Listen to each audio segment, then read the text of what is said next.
Živijo, sem Matej Cepin in poslušate 46. epizodo podcasta Goreči grm. Tokratni gost je daleč najmlajši med vsemi doslej.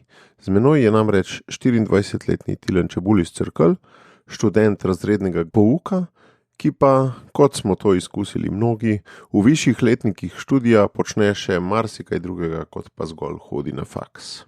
Tik pred novim letom je postalo tudi uradno znano, da bo Ljubljana čez eno leto gostila prihodnje tezejsko srečanje mladih. Torej, na prehodu iz leta 2023 v 2024 se bo med 5 in 10 tisoč mladih iz celotnega sveta zgrnilo v Ljubljano. Takšnih srečanj se je v preteklosti udeleževalo na tisoče mladih iz Slovenije in ker so bila še veliko bolj množična, na nje je prihajalo tudi do 100 tisoč mladih iz vse Evrope, se ni zdelo realno, da bi ga kdaj lahko gostili tudi v Ljubljani. No, pa se je to vendarle zgodilo. Vse več priložnosti za potovanje mladih, nato pa še COVID, so naredili svoje in zdaj so ta srečanja veliko manj množična. Tilen Čebulj je pri Katoliški mladini koordinator tezejskega dogajanja za Slovenijo, prevzel pa bo tudi koordinacijo ljubljanskega srečanja. To vrstno zaupanje si gotovo zasluži, saj ima kljub mladosti za seboj že ogromno izkušenj, krasi pa ga tudi umirjen in proaktiven značaj, za katerega se zdi, da bo kos poverjeni nalogi. S Tilnom sva se med drugim pogovarjali o tem, kakšno mesto imajo tezejska srečanja na njegovi poti, kaj se mu zdi pri pripravi takšnega srečanja najpomembnejše in česa se morda najbolj boji, kako se je skalil do te mere, da mu je bila zaupana tako velika naloga, seveda pa je pogovor nanesel tudi na vprašanje, kako je biti mlad v tem hitrem, prepletenem in nepredvidljivem času. Zdaj pa gremo kar v akcijo. Že veš, kaj je tvoj edinstven prispevek k boljšemu svetu in kako ga udejanjiti? V podcastu Goreči grm razkrivamo močne zgodbe tistih, ki že živijo svoje poslanstvo, zato da lahko ti najdeš navdih, prepoznaš svoje goreče grme in pogumno stopiš na novo pot. Živijo, Tilen, dobrodošel v mojem podcastu. Živijo, hvala za gostoljubje. V čast mi je, da sem te ujel tako hitro po tvoji vrnitvi iz tezejskega srečanja v Rostoku. Komaj nekaj dni je minilo od takrat in res hvala. Jaz sploh nisem prva radijska oddaja, ki te gosti po tem srečanju, a je v teh dneh veliko medijev te napadal. Pa ne toliko napadal, nekako so te vtisi iz Rostoka v meni še zelo živi in še manjka malo mogoče te distance, da bi ves ta odmev, te močne izkušnje uspel. Mi pa tudi te pogovori pomagajo, da malo pri sebi sprocesiram stvari, pa jih malo popredalčkam, da jih lažje tudi jaz razumem. Reflektiraš, ne? Ja. Tako tradicionalno moški veljamo kot tisti, ki v tišini reflektiramo pa ob poti na goro, ženske pa skozi govor, ampak midva so očitno obratne, ne? Jaz zaradi tega tudi podcaste delam, da kaj izreflektiram.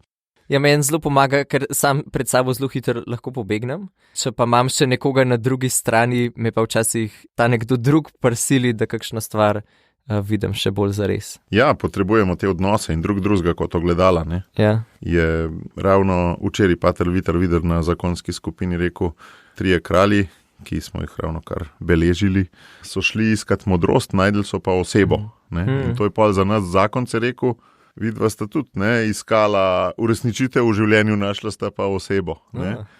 Mogoče pa zdaj za naju tudi to velja, ne? Iščeva refleksijo, najdeva pa osebo. Ob kateri jo bo upravila. No, pa če sva že pri tem, daj kar povej, katero srečanje je bilo to zate po vrsti in na kakšen način je bilo drugačno? Jaz že od 2014 hodam na srečanja, vsako leto zame je to stalnica. Koliko je bil to star? 16 let. 16 let si že začel, wow. Lih toliko, da sem lahko šel, že takrat sem hotel iti v pripravljalno skupino.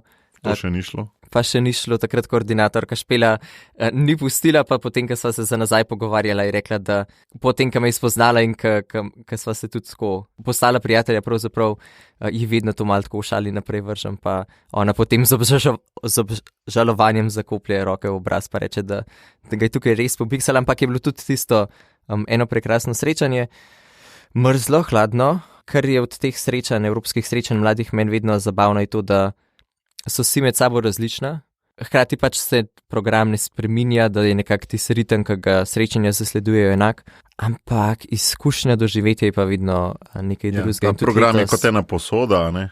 In se noter ulije vedno čist nekaj drugega. Ne? Ja, čeprav tlele potem je zame tudi to okolje, v katerega vstopaš, te ljudje, te izkušnje, zgodbe, tisto, kar na koncu vedno nekako je ta začimba, ki doda ta okus. Tam lokalci ali te mednarodni, ki pridejo na srečanje? Oboje. Po eni strani dolgo časa lokalci, zdaj, ko pa res že hodim toliko časa, pa poznam tudi tam ljudi, mlade, ki prihajajo, ki je to tudi za njih stalnica, pa tudi brate. In je lepo potem te ljudi spet srečati, po enem letu malo narediti refleksijo z njimi, kaj se je v letu zgodilo. In res so to ena ta pristna sreča, ne mrzda je kratka, pa tako zelo. Je pol ponavljajoči dogodek, to rata, ne? To je pa nasploh lepo, to imamo radi ljudje v življenju, ne? Da so določene stvari povzdignjene na raven obreda že, ne? Pa meni tudi ta novoletni čas je vedno tako zelo nahajpan. Prednovoletni najbrž, ne? Pa tudi novoletni, ne vem, kaj vedno, zdaj, ko je bila korona vmes, ko ni bilo srečanja zares v živo, sem bil upahnen v to stalnost, ker sem ugotovil, da meni totalno ne odgovarja, da se dogovarjamo, v kateri lovski koči bomo za novo leto in pa ugotovimo, da smo prepozni, da bi jo rezervirali in potem kdo bo hrano prinesel, pa kako in potem štejemo te cente na koncu, medtem ko tlele pa res greš na nek odklop oddih, na neko novo izkušnjo pustolovščino. No in v čem je bila ta letošnja izkušnja drugačna od ostalih prej? Na zunaj vemo, ne? Se pravi, če sem prav videl tiste fotke, ste eno tiskovko organizirali skupaj z Načkofom, ki je, čeprav razumem, preletel za tisto priložnost, ali je bil na celem srečanju, ali kako je bilo to? On je imel žal čas samo prideti za en dan, da ga je v polnosti izkušal srečanje. To srečanje je bilo posebno v tem, da se je naznanilo, da bo prihodnje leto to srečanje potekalo v Ljubljani. In je pač to nekako izpolnitev sanj, pravzaprav generacij tezejcev pred nami, pa pravzaprav tudi mladih.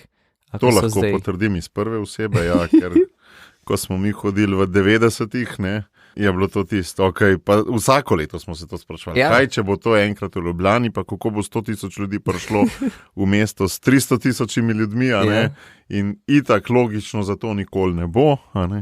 Jaz tudi že v Pragi sem potem spraševal ljudi, kdaj bomo pa to v Ljubljani imeli, in potem vsako leto potem, in ko so zdaj začeli ljudje že mene spraševati, sem se letos tako v kančkih svojih ustnic mal pritaljeno nasmehnil in se delal, da nič ne vem, čeprav sem vedel, da se v zadju že plete ena zelo lepa zgodba. Ampak se tam na srečanju najbrž pred razglasitvijo ste velika večina že vedela, ne, od tistih 200 Slovencev, ko ste bili tam? Slovenci so po večini že kar slutali, kaj od tu in tam prišel kakšen šepet. To v taki skupini težko zadržiš in to pride, ne? Ja, je pa res, da je vedno tako, ne vem, jaz sem redko kdaj pred srečanjem, pred razglasitvijo izvedel, kje bo naslednje. In vedno, ko sem že 1 uro ali pa 2 prej vedel, sem bil ful ponosen in tudi letos so mi eni nizozemski prijatelji pisali 2 ure pred razglasitvijo, da so pa oni slišali, da je v Ljubljana. In sem potem takrat še mal žleht odgovoril, da ne, da to bi jaz jih vedel, če bi bila Ljubljana, ne, pa se zelo veselil, pa dvomim, da bo Ljubljana, pa so me potem samo malo izpočela pogledali, ko so zvedeli. In ti si potem to srečanje bil v posebni vlogi, kakšni opazovalski, ali si bil čist navaden udeleženec? Nekaj dodatnih nalog je že bilo, ne? Ja, zagotovo sem bil v večjih vlogah. Delno sem bil koordinator Slovencev, torej skoraj 200 Slovencev se je letos odpravilo na srečanje. Ta glavni koordinator Slovencev? Ali? Tako. Vedno Slovenci mogoče pridemo malo specifično na ta srečanja, ker je organizacija, ki potem koordinira to delo, zdaj je to Katoliška mladina, ko potem zbira prijave in skrbi, da potem romarji dobijo vse potrebne informacije pred srečanjem, da se znajo nekako pripraviti, pa da imajo tudi tam na srečanju potem nekogar se lahko obrnejo v primeru česarkoli. Tako da je bilo malo tega, pa se Slovenci so zelo nezakomplicirani, dobro pripravljeni, tako da je potem tekom srečanja res malo dela glede tega. Je pa bila potem letos še moja vloga, da pogledam v ozadje v drobovje zveri in vidim, koliko je to enih koščkov sestavljanke, ki se v takem projektu res skupaj sestavljajo. Počasi, ampak tako. In kaj si videl, kakšen vtis ostaja iz drobovja zveri? To pravzaprav ni zver, da je to hkrati ogromno dela in ogromno nečesa, ampak tudi stotine ljudi pri tem sodeluje, pomaga s svojimi talenti, sposobnostmi, sanjami. Predvsem sem videl prostovoljce, ki pridejo zbrati septembrom dalje potem pripravljati srečanje. S kakšno predanostjo so to delali? Mislim, to so bili ljudje, ki so tiste tedne prej praktično nič spali, ki so bili res fokusirani na to, da bo srečanje kar se da lepo potekalo. Ampak tako nasmejani, sproščeni, ne zafrustrirani. Jaz vem, ko se znajdem v takih vlogah, ki je tako intenzivno, so moji možgani all over the place in jih lovim mal tu, mal tam in hitim. Oni pa lepo res tako s to tezejsko umirjenostjo in preprostim stilom, furali stvari, dvigovali telefone, šli sem, šli tja, pa si še vsem vzeli čas, pozdravljali ljudi. To, da si ti koordinator Tezeja za Slovenijo zdaj, že tudi avtomatsko pomeni, da si koordinator tega srečanja z nacionalnega vidika, ali ne še čist? Ponavadi sem se jaz mal otepal ESM-jev, ravno zaradi tega, ker sem želel, da je zame ESM tudi en ta čist odklop, odmik, oddih.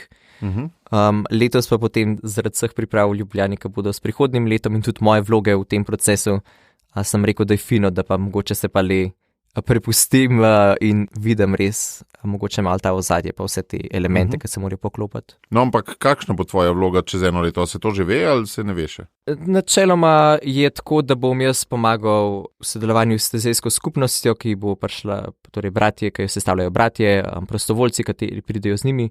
Bo srečanje soorganizirala Ljubljanska nadškofija oziroma v njenem imenu Katoliška mladina.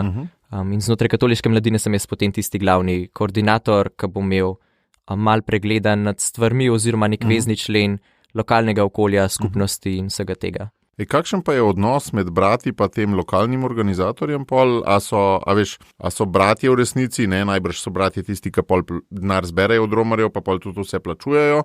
Oni nastopajo kot organizator, kot pravna oseba. Vi ste sam nek lokalni konzultant ali kaj? Ali ste vi tisti ta glavni, pa so bratje gostje? To se ful spreminja tudi glede na srečanje, glede na okolje in državo. Se struktura sprot zgradi. Ja, načeloma so postavljeni neki temelji, pa vejo, kaj vse so eni te segmenti, ki noter pridejo. Potem pa res čist glede na lokalno zakonodajo, pa tako se odgovori na to. Ponavadi je tako, da ne želijo ustanavljati nekega posebnega podjetja ali pa tako nečesa, da bi potem račune prek tega peljali. V Sloveniji bo s tem kar težava, ne? Sloveniji bo s tem. Davčne številke pa te fore. Ja, ampak se mi tudi zdi, da tako, če imaš mogoče malo pregleda pa izkušenj s temi stvarmi, je mogoče še vse to možno sprocesirati.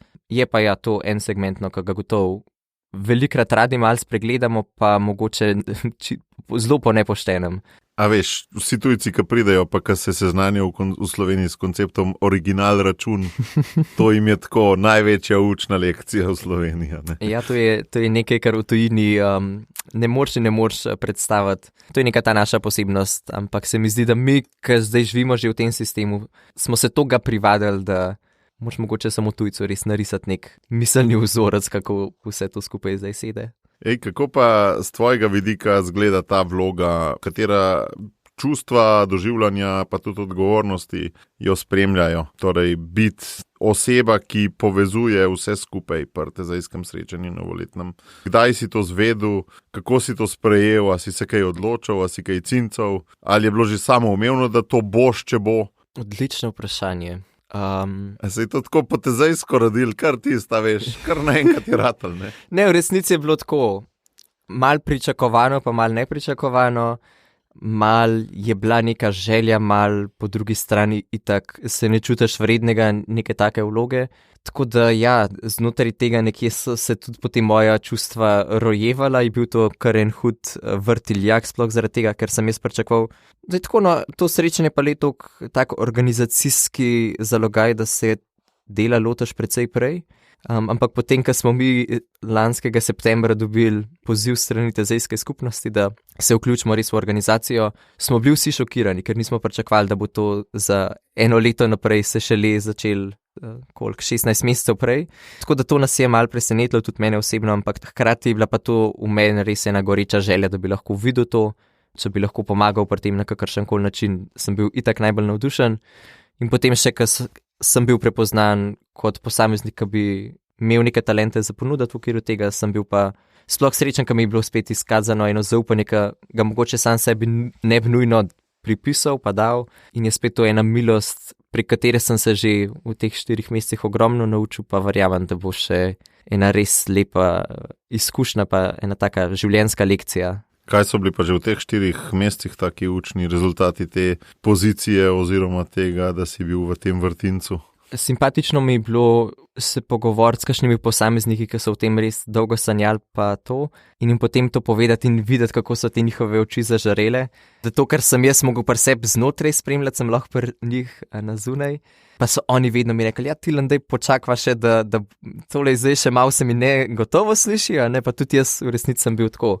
Čisto šali, sej to je daleč od resnice, ampak sem rekel, da dokler brat Alojz na molitvi ne bo zamešal Slovenije in Slovaške, bom jaz previdno, a ne pri tem, koliko potrdim, da bo srečanje v Ljubljani, ampak je to daleč od resnice, ne? Ker brati po mojem boljš poznajo situacijo v Evropi kot pa marsikdo, ki imajo zelo osebne tudi izkušnje s vsem tem. Kaj me pa še učil, brate sem od bližje spoznal.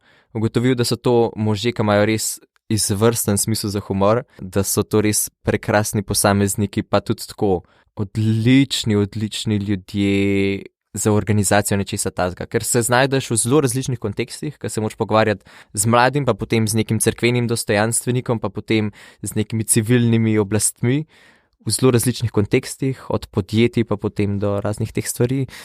In zdaj najdete tisto linijo, kako spregovoriti o takem srečanju. In so do vseh približen glih, ne? Vsem komunicirajo isto stvar, ampak vsem začnejo z različnega izhodišča in jim res skušajo približati to bistvo srečanja. Na način, da bi bil čim lažje tudi razumljiv sogovorcu.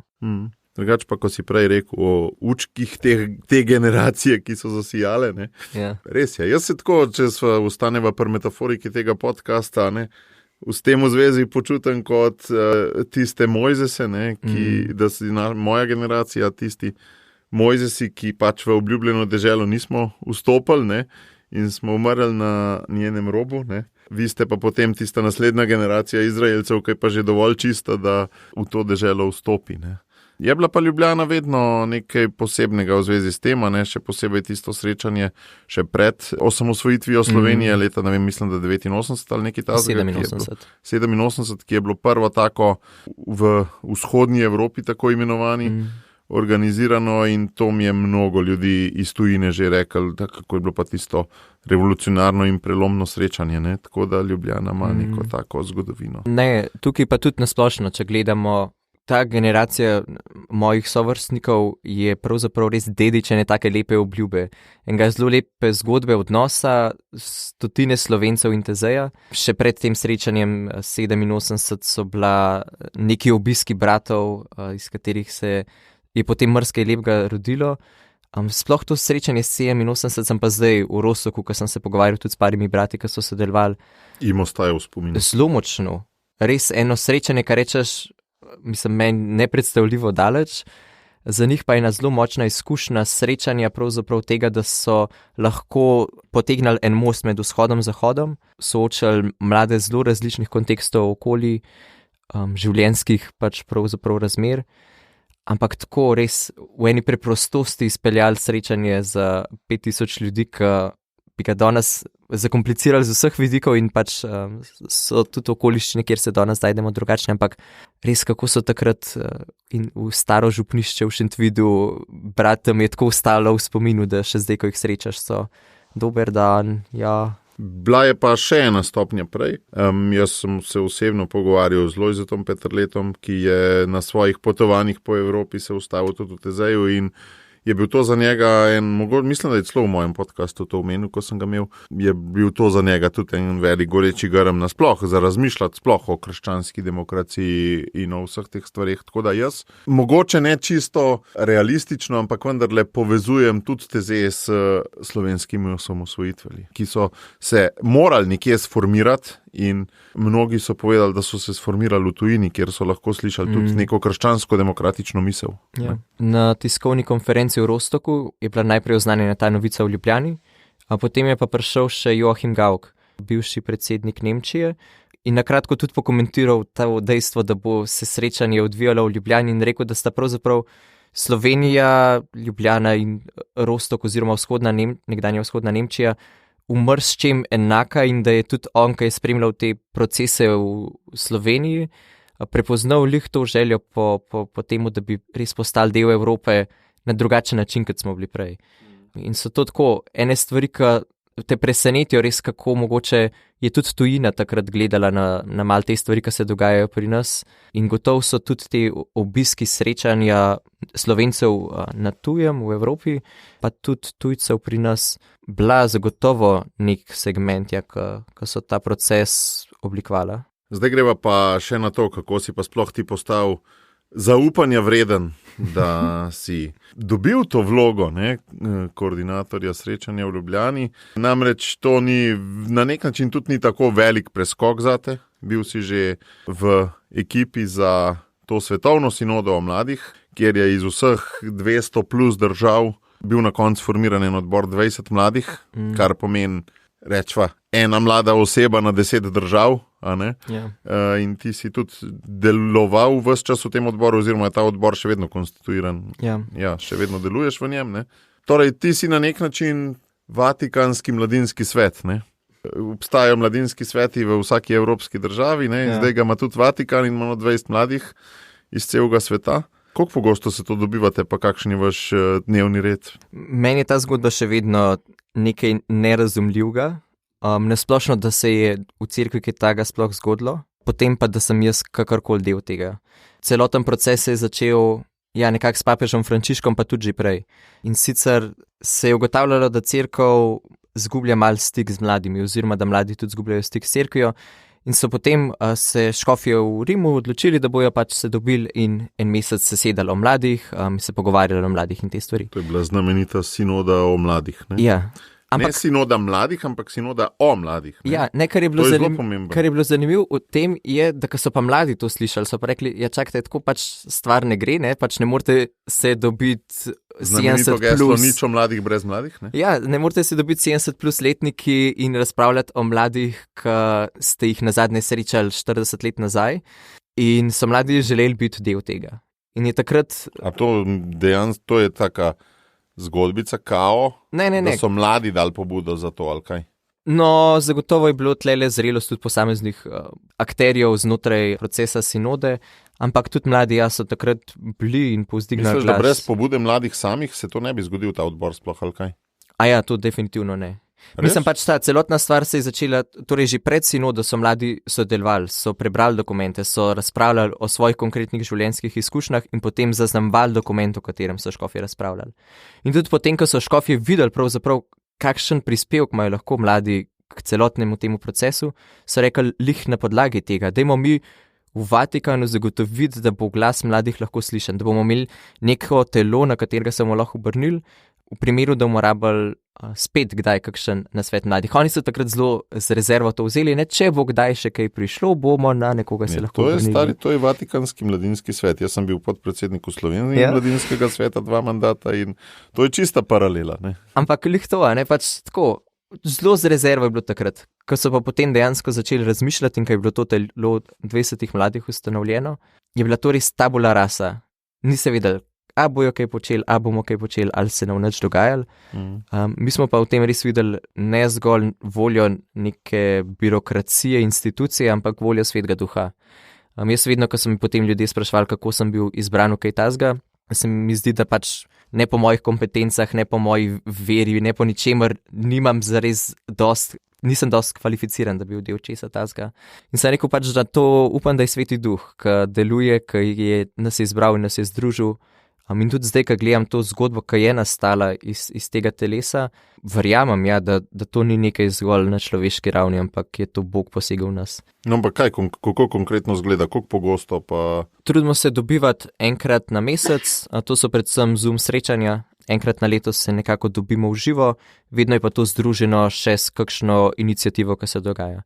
Recimo prvič smo se dobili v živo, ko je potekalo ravno začetek te sinode o sinodalnosti, ki je tudi zdaj v procesu.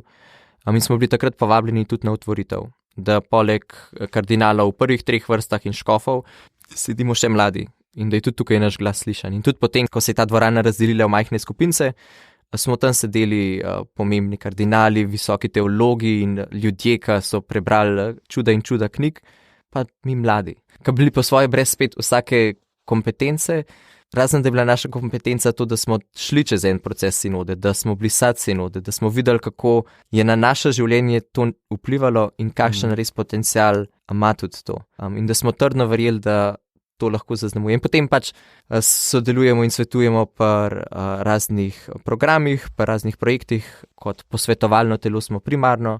Smo pa tudi sami ugotovili, da je zelo pomembno, da pravzaprav med sabo si malo podelimo te naše izkušnje. Namreč prihajamo res od Avstralije, Japonske pa do Brazilije, Kanade in Južne Afrike. Tako da se zelo različne okoliščine in okolja zberejo.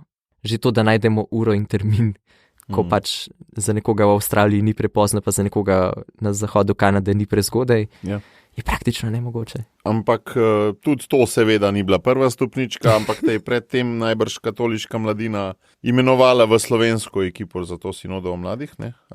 Jaz sem pravzaprav v sinodo vstopil šele po samem zaključku, ko je bil v Rimu organiziran forum, ob tem, ko je papež potem po sinodi izdal dokument Christus Vivit, Kristus živi, in ne bi mladi se potem takrat zbrali, po 2 predstavnika iz vsake države, in malo razpravljali o tem dokumentu, kako je zdaj to zaživelo.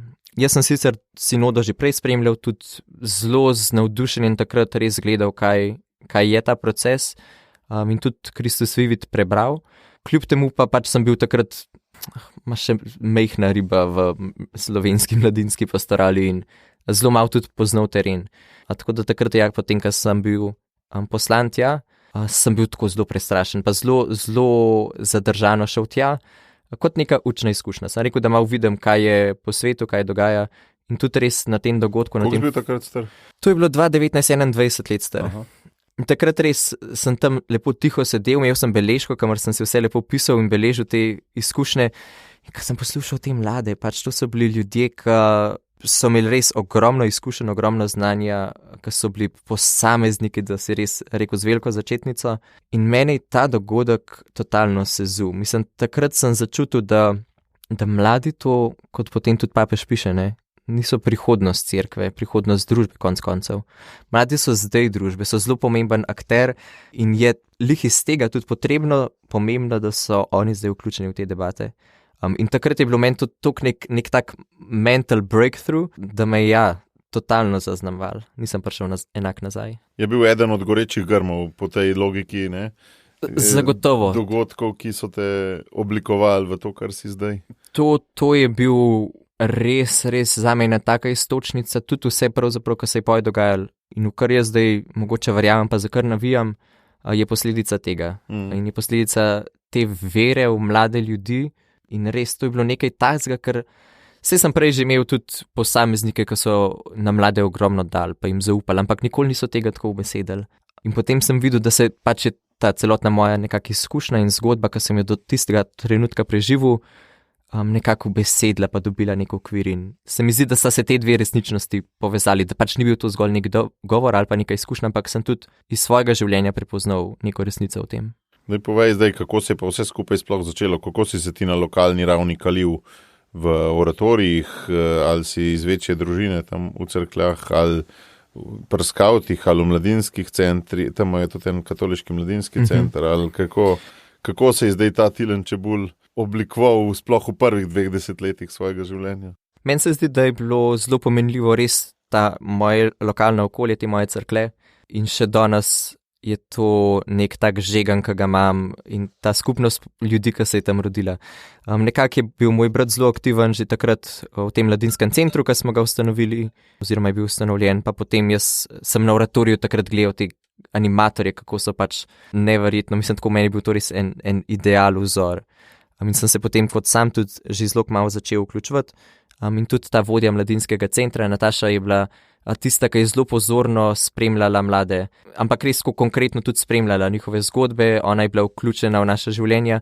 In potem, ko smo mi v našem razredu... Ni samo menedžerka bila, ne? Ne, daleč od tega. Ona je podpirala... To Nataša Hanuna? Ali? Ja. Ona je takrat podpirala ogromno voglov naše župnije. In res potem, čisto na ključje so se poklopila, da smo mi dobili enega sošolca iz Albanije, ki ni znal jezika. In je potem ona, ki na mladinskem centru smo imeli tudi učno pomoč, razmišljala, kako zdaj temu fantu pomagati, ker pač ni mogel sploh povedati, kaj se učimo, pa kaj je težava in je mene potem takrat potegnila zraven. In je rekla, da ti veš, kaj se učite, pa ti veš približno, kje ste, pa mu boš pač ti najboljš razložil, pač šola ti ne gre švoh, pa bo tako tudi ena prijetna priložnost zate. In je bila to tista čisto vstopna točka, pri kateri sem potem jaz kot 13-letnik dobil ključe od centra in bil odgovoren za popoldneve. In je to nekaj tazga, kar je... Za popoldneve z njim ali za popoldneve celega centra? Za popoldneve celega centra. Aha, kako pa to preskočil od albanskega prijatelja do celega centra? Tukaj si zdaj par slajdov spustil. Ja, ampak je bilo zelo tako hitro in avtomatsko praktično. Ne vem, mi smo se tam, ena skupinca nas je bila teh prostovoljcev za učno pomoč, pa smo se potem nekako smo v petkih bili tam in potem je Nataša videla, da smo tam, pa da čisto v redu vse te stvari, ki so bile opraviti, da smo čisto brez problema opravili. Pa je rekla, ja, ne pa jaz ne rabim tle cele petke viseti, tle imate ključ, zaklenete, ko boste konca, ne pa je to. In se je potem res to oblikovalo spet v neko druženje, v neko služenje, v res zabavne petkove večere, ki so se vili do večernih ur. To je bila kaj, grupa 13-letnikov ali kaj? Ja. Ali malo več, malo praktično. Pa smo se počasi že starali, ne? No, ampak ste bili na začetku bolj sami sebi dost? Ali ste že začeli sanjati neki kot 13-letniki, mi bi pa ne vem kaj prepleskali to steno, pa stari gospe pomagali, pa takrat smo bili mogoče res sami sebi dost. Mislim, tako smo zelo z veseljem pomagali, pa spodbujali tam, kjer je bilo. Potem, ne vem, večino teh stvari, tudi pastoralnih, kar se je odvijalo, smo mi kar dobolj potem zadolžiti. Vse dovte vi, vse vam bo šlo, a ne. Smo bili tako zelo po svoje... Ste bili v bistvu že takrat en mladinski svet, sam župnijski. Ampak tako, kar pahnjeni malo to, a ne. Zaradi tega, ker... A si opazil ta vzorc? To, kar si bil pol v Vatikanu, si bil prej v Cerkljah, pa 13 let. Paralele so, mogoče pa ne bi povezal zgodbe. Ampak tako, kar me je presenetilo takrat, je res tako, koliko je bilo to enega zaupanja. In prek tega, po mojem, smo mi lahko toliko divje rastali, ker smo res čutili to, da ljudje verjamejo, da nam bo uspelo. To je zelo, zelo, zelo pomembno. To se vedno znova v mojih podcastih izkazuje in tudi meni osebno, takrat sem bil že recimo starejši, 21 let star, na tezejskem srečanju, takrat je prišlo po 50 avtobusov na tezejsko srečanje iz Slovenije in jaz sem imel nalogo od vseh pobrati denar romarski, ne, in to tako, če pomisliš zdaj, ne vem, 50 evrov na osebo, krat 50, ne 2500 na bus, pa krat 50, to je tako, 150 000 evrov. Ja. Tam me nobeden ni poznal, pa so mi zaupali 150 000 evrov, ne. Kaj? Ne? To so te situacije zaupanja, ki te potrdijo kot mlada osebo in greš naprej zaradi tega. Mislim, kar je meni neverjetno, je to, da jaz, ki zdaj mogoče prihajam na pozicijo, ki moram nekomu zaupati, pa v nekoga verjeti. Ta del je še težji. Vidim, koliko to ni enostavno. Ne? In potem še bolj občudujem to, da je nekdo izkazal to zaupanje. Ne? Pa res, kaj to tudi pove o posamezniku, ki zaupa. Tako. Pol pri vzgoji si pa še bolj postavljeno to pri lastnih otrocih, ne? Ker tam je pa še bolj vse utečeno, a veš, pa še rastejo ti, ne? Ti jih spremljaš, ko so še dojenčki, ko jim ne moreš še zaupati, ne? Pol jim pa čez 8 let že kar neki moraš, ne? Tako da te drže se pa jaz od dom poskavčim, ne? Pa res biti tudi mogoče prisoten, a ne da prepoznaš, kako se te spremembe pravzaprav odvijajo. Ker ne vem tako... V človeku, da je zmeram nov, ne? Ma jaz v odraslem tem, vse bolj, ko vstupam zdaj v neko odraslo življenje, ugotavljam, kako te neka ta stalnica lahko tako malo posrka v neke te cikle, pa potem res kar hitro spregledaš kakšno spremembo, ko se zgodi.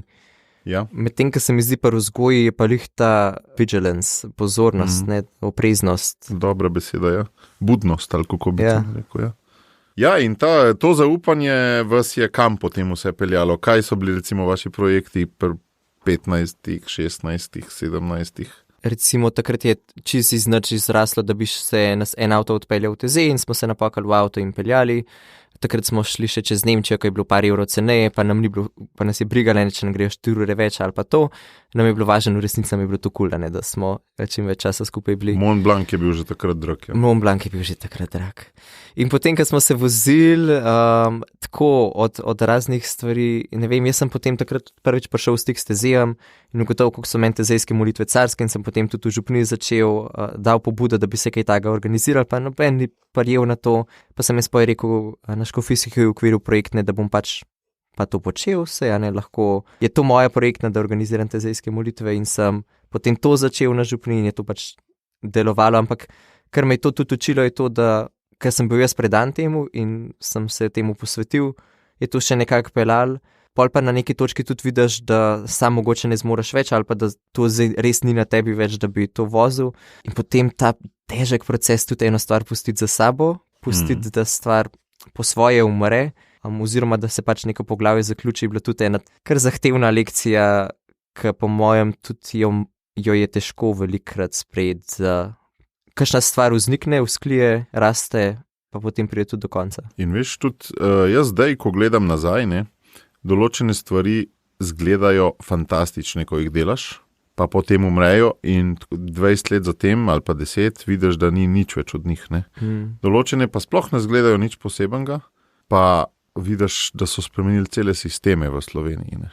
Pri meni je bila taka ena knjiga, primer priročnik za trenerje mladinskih voditeljev, ki sem jo na Mladinskem svetu Slovenije urejal, ni zgledal nič kaj posebenega projekt, ampak več kaj je vse naredil. Mladinski svet Slovenije je zaradi tega dobil svoj bazen trenerjev, potem nas je še Movit in je Movit razvil svoj bazen trenerjev za cel Erasmus Plus program, potem še na Skautih smo svoj bazen trenerjev razvili in tako ta trenerska scena se je zaradi tiste knjige dejansko v veliki meri čist razvila, pa sam takrat projekt ni zgledal nič posebenega. Veš, tako, kako šele pol z 10-letnim zamikom vidiš, katera tvoja dejavnost je šla krat 1000, katera je šla pa deljeno s 1000. Ne?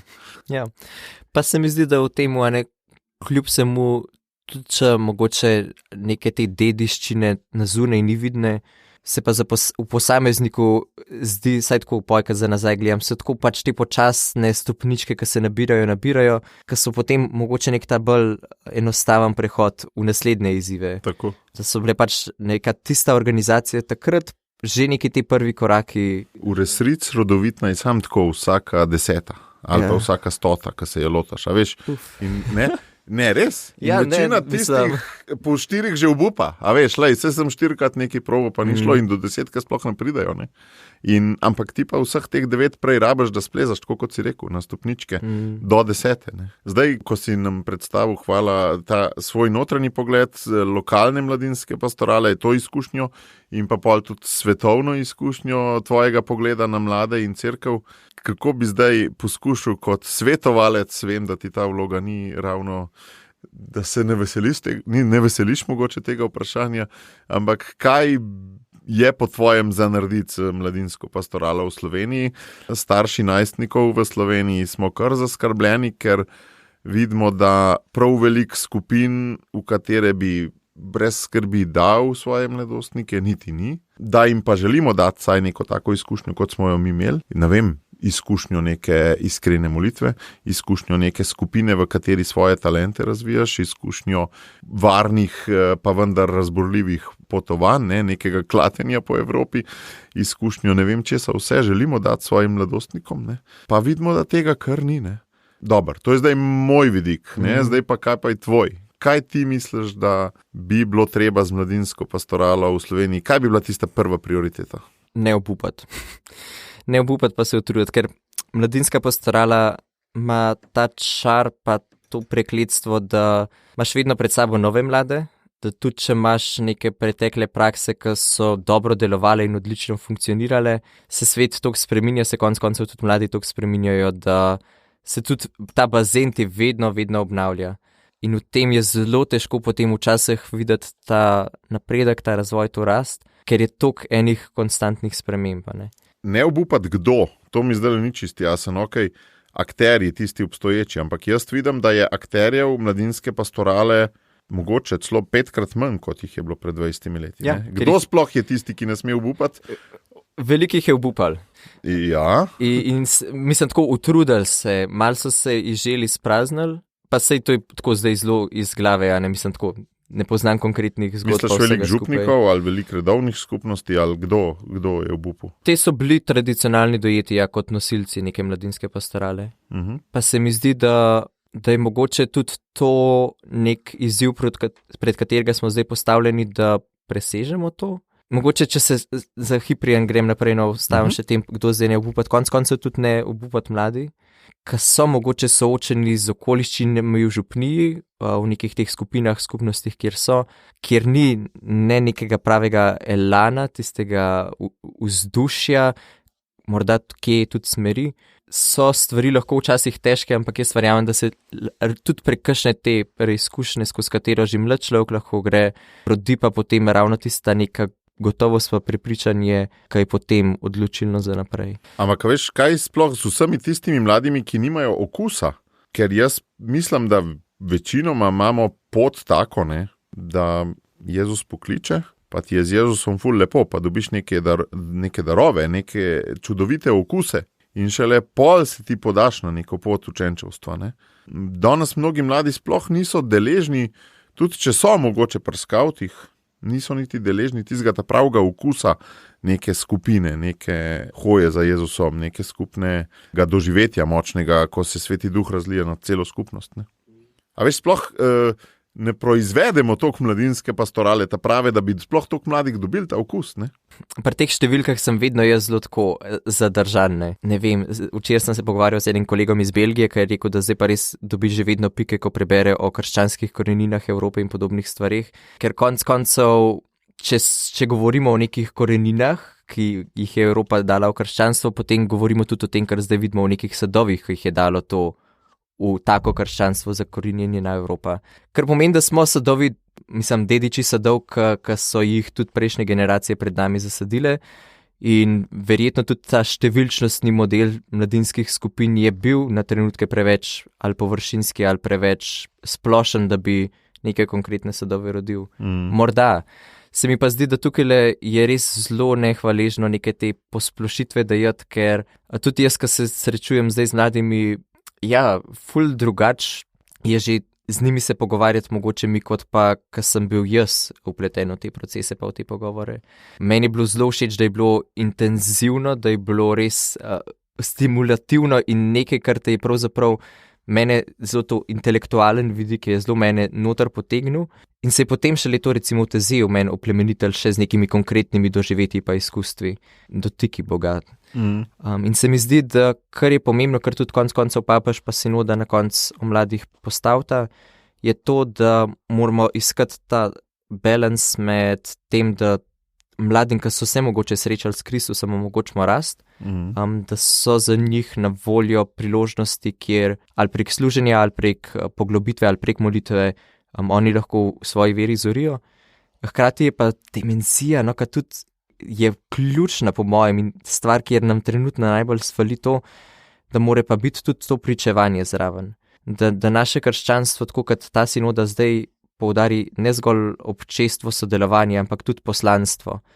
In če se že mlade tako odtuji in reče, sej vaš čas bo še prišel, se bo tudi vaš čas za to, da boste vzgajali prišel, ne. Zdaj smo že poklicani k tem, da smo priče mogoče tudi te naše mal včasih zmedenosti, nepopolnosti, nedovršenosti vere, konec koncev tudi te želje, da pravzaprav se srečujemo s Kristusom, ga pravzaprav nenehno iščemo.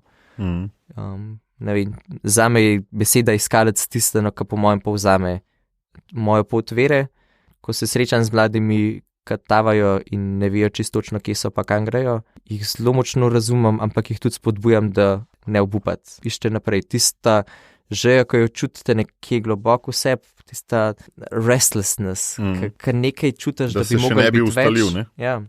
Nisi še zadovoljen s to ravnjo. Pa biti zahteven v resnici. Ker si zaslužiš to, da srečaš Kristusa in si zaslužiš to, da pravzaprav ti on spregovori. In če pač v skupini, v občestvu, kjer trenutno si, ne dobivaš tega impulza, te hrane, meni je tudi ta mednarodna izkušnja mi pokazala to, koliko je res široko krščanstvo nasplošno, koliko je Slovenija v mrzih katerih vprašanjih tako zelo omejena, pa se cikla okrog enih stvari, ti pa nek tak širši kontekst mal omili to pomembnost pa žgočost. Zelo se mi je dotaknila beseda iskalec, ki si jo omenil. Ne vem, če veš, sem šel prav pred tole epizodo pogledati vseh predhodnih 45 in si daleč najmlajši gost v Gorečem grmu, zato ker imam neko načelo, da se mora ta rodovitnost malo že izkazati, a veš, ne, pri človeku, ne? Ampak pri tebi lahko rečem, da si že kljub rosnih 24 letih, z mojega vidika seveda, ne? Že ogromno neke rodovitnosti videl, oziroma dal skozi, ampak mi je lepo, da si se opredelil za iskalca. Kaj ti pomeni ta drža iskalca pri tebi osebno? Domnevam, da še nisi na koncu, da še nisi v obljubljeni deželi, ne?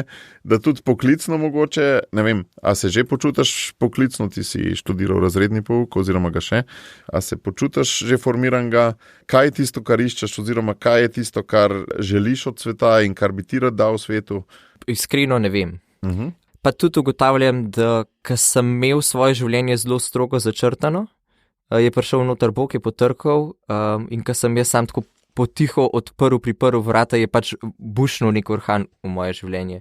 Vloge, v katerih se jaz danes znajdem, ne bi jaz nikoli sploh sanjal si predstavljal, da bi jaz lahko tukaj bil, si predstavljal, mislim tako, ko sem slišal jaz o tem vatikanskem telesu 20 mladih, sem rekel, kako bo to carsko, kako bo to dobro, kako bo to lahko res imel en velik domet in doseg v cerkvi.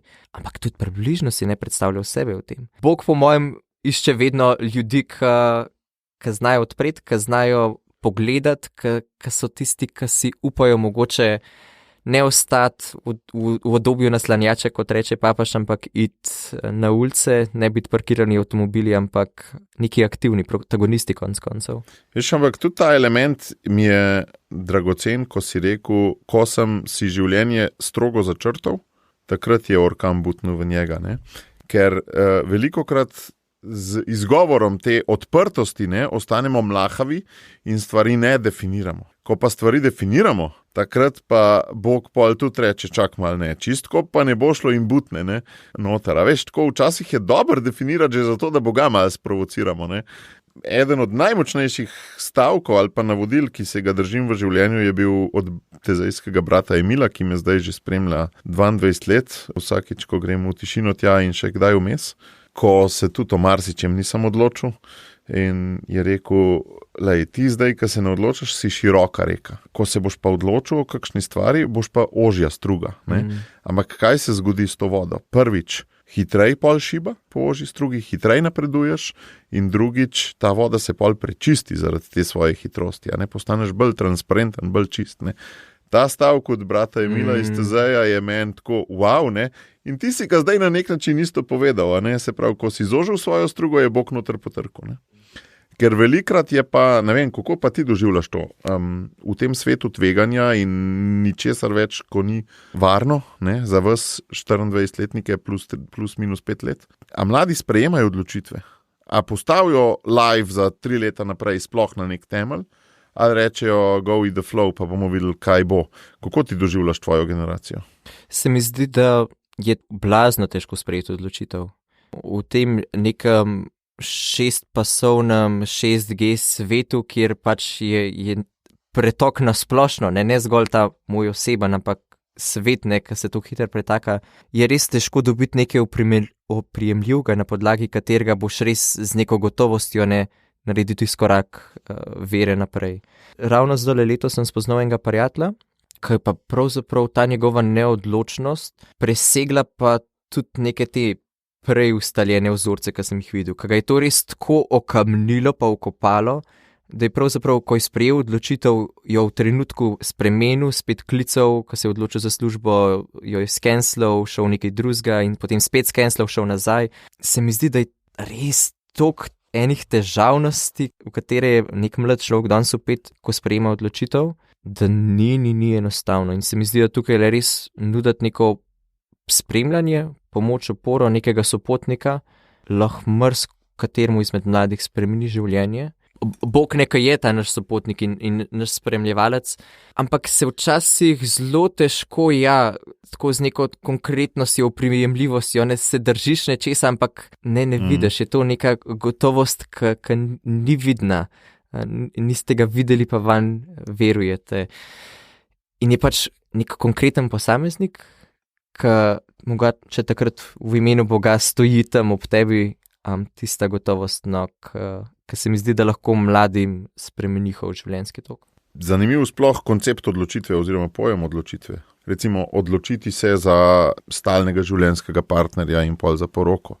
ali pa odločiti se za nek poklic, ok, zdaj bom pa vsaj 5 let probal rast v tem poklicu, kljub temu, da bo ta FOMO, fear of missing out, ful velik. Se pravi, ful velik, vem že zdaj, da bom imel problemov s tem, da se moram temu odpovedati, pa temu, ker grem po tej poti.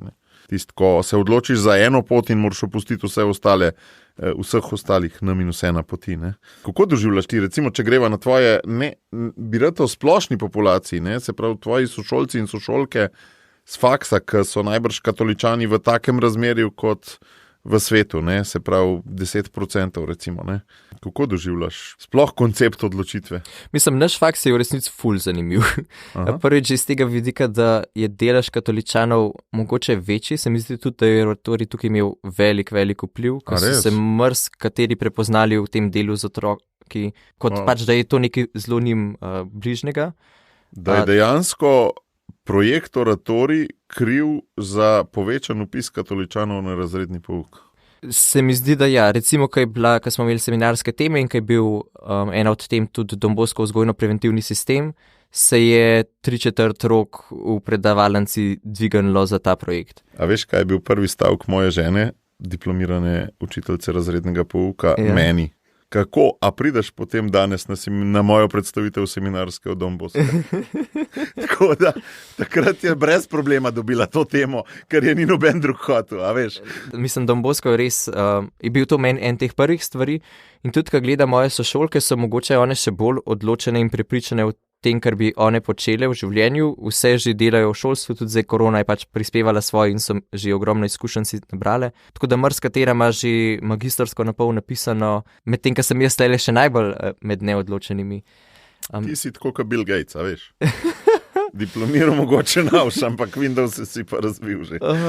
Ja, Windows, mislim tako ne, zakaj jaz tudi zagovarjam, da je ta moj faks lahko malo bolj hobi kot ne ostalo. Ker lih ugotavljam, da učitelj največ lahko da tudi svojim učencem, če ima neke izkušnje, če ima neko življenje, ki ga je preživel in se ne ustavlja zgolj ob nekih učnih ciljih in papirjih in vseh formularjih, ampak zna videti onkraj tega in zna srečati posameznika. Zna biti Nataša Hanuna, ki vidi zgodbo posameznega mladega in ni samo menedžerka. Exactly.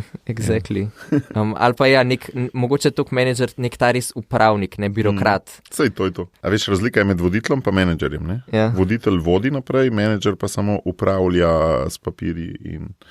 ampak kaj s temi odločitvami? Nisi še odgovoril, kako ti doživljaš, da mladi tvojih let doživljajo sploh pojem odločitve. Ker moje mnenje je, da, ampak jaz sem seveda od tega oddaljen, da beseda odločitev ni resno vzeta med mladimi. V smislu tega, da bi se jaz zavedno odločil za nekaj, to je zelo malo mladih. In jih razumem, zato ker je toliko neznank v enačbi, da ne upajo postaviti. Ne? Odločitev se mi zdi, da sploh ta neka dolgotrajna, daljnosežna odločitev to mislim. Je za mlade nekaj nepredstavljivega. Raven zaradi tega, ker je hitrost lifea, v kateri smo, in vse ostalo tako nam kaže, da nekih teh stalnic res ni, ali pa da življenje ti prileti z nečem, na kar nisi pripravljen in potem spet zmanjka mogoče zaupanja, da bomo v neki zvezi z nekom, za katerega se zdaj odločam, čez 60 let še vedno lahko vztrajal, da bom konec koncev v eni službi lahko vztrajal. Se mi pa zdi, ker je meni en od bratov tudi letos podelil in razložil in mi tudi razsvetlil čist nek nov horizont. Ker sem mu ravno razlagal, da ta moja učiteljska kariera se ne vidim, kako bom 40 let učitelj v 3. B razredu in predaval poštevanko eno in isto. Pa je rekel, če bi videl tudi vas krompir, ki ga boš pojedel v svojem življenju pred sabo naenkrat, bi s težavo ulupil prvega, ker pa pač imaš vedno na krožniku sam krompir, ki je pred tabo, je pa to potem neka čist druga izkušnja. Ne? In tlele po mojem ampak liheni taki premisleki. Liheni taki premisleki, da dolgosežna, dolgoročna odločitev, pač je konec koncev odločitev, da bom iz danes na jutro vztrajal v tem in da bom jutr spet vztrajal na tem in pojutrišnjem spet. Ne pa to, da bom 40 let takrat tam in tam stal. Če bi Bog moj že pri gorečem grmu povedal, da ja, čez 40 let jo boš pa videl tisto obljubljeno večer. Ker hoda je bilo za par dni, ne? Tako. Če zaključva počasi mogoče z oznanili, Se pravi, kateri bodo zdaj konkretni datumi in dogodki v zvezi z tezejskim srečanjem v Ljubljani, zdaj bo v tednu tele ekumenskim, ne? Bo se že nekaj zgodilo? Pa tako. V tednu molitve za edinost kristjanov bo eden izmed bratov že prišel na obisk. No, ampak kdaj je to, da bo? To bo od 18. do 25. januarja, bo tukaj na obisku. Mal, da se sreča z mladimi, mal bo dogodkov organiziranih, mal se bo tudi teh dogodkov, ki bodo v tednu edinosti organizirani, on udeležil. Predvsem bojo pa poglavitnejši obiski potem v spomladi, ko se bodo tudi bratje srečali z župnijami tukaj v Ljubljani z okolico, da se mal te odnosi začnejo navezovati, mal spoznavati drugega. Je pa zanimivo, ker glaven del dela za ta velik projekt se pa začne potem septembrom. In pravzaprav potem takrat se zapade res v eno intenzivno pripravo, ki bo poteka seveda s prostovoljci, ki pridejo, z brati, ki pridejo, pa potem z lokalci tukaj v Ljubljani, pa z mladimi, ki bodo pripravljeni svoje talente, sposobnosti dati na razpolago, biti tisti, ki si upajo sanjati, predvideti kakšno stvar, ki morda še ni bila prej predvidena, predvideti res neko novo dimenzijo srečanja, ki bo odgovarjala in nagovarjala. V prvi vrsti konec koncev tudi Slovence, ki bomo odprli vrata svojih domov in src in potem seveda pripravljeni pričakali cel svet, ki bo se zgrnil k nam. Skoraj za par dni, ampak bo to res en tak pečat, da lahko preobrazi posameznike, skupnosti, družine, kot koncev tudi mesto. Se res temu se zdaj ne reče več evropsko srečanje mladih, tako kot se je v mojih letih, ne? Še se. Ali ne, kaj si rekel, cel svet, ne? Ja, cel svet v mal manjši dimenziji, ampak recimo pridejo tudi Egipčani. Jaz sem bil letos na srečanju v Sveti deželi s Tezejem in so bili tudi mladi iz tam, ki so lahko prišli iz Palestine. Je bilo tudi s takim veseljem in navdušenjem smo se srečali. Tako da je malo tega svetovnega vidika tudi noter primešanega, da je res ena taka pestra enolončnica. Ti pa potem avgusta skočaš še kaj v Tezej najbrž ali julija? Ja. Na en oddih pred nevihto ali ne? Pravzaprav ja, se vrnem k izviru, da se tam odpočijem, naužijam te bistre vode resnice in življenja, ki potem upam, da me opoganjala naprej. Pa potem je letos itak še Svetovni dan mladih, ki bo zagotovo ena nora izkušnja, pa še nekaj se plete, ki bo pa tudi... Greš tudi, ja? Ja, seveda. Pa še konec septembra Tezej pripravlja en krasen dogodek v Rimu, tako da bo to tudi ena stvar, ki bo po mojem za marsikoga v Sloveniji aktualna, a več o tem bo pa tudi znano v tem tednu molitve za edinost. Se kar veliko dogaja. Veliko se ti bo dogajalo to leto, ja? Mogoče se pa ob letu v Soroji spet dobiva na novem gorečem grmu, Bog ve, pa boš ti taka prvi moj gost, ki ga bomo pa redno spremljali v podcastu, ker boš zelo verjetno po enem letu zelo drugačna oseba, ne? Ja. Ampak najbrž te tega ni, tako kot te poznam, te tega ni strah, ne? Biti drugačen skozi njegove roke. Ja. Hvala Tilen za to pričevanje, hvala za to, da si bil moj gost in da lahko ena mlada oseba tole publiko, ki je povprečno starejša, še vedno obogatiti, kot si rekel, mladi smo danes deležniki, ne samo v prihodnosti. Hvala za gostoljubje, hvala za povabilo in mi je bilo všeč, kot sva začela, ne, da se malo vrednoti pogleda z druge perspektive, pa tudi sliš kakšno istočnico, ki je mogoče sam ne bi povezal, tako da je bilo tudi zame to ena zelo prijetna izkušnja. Hvala.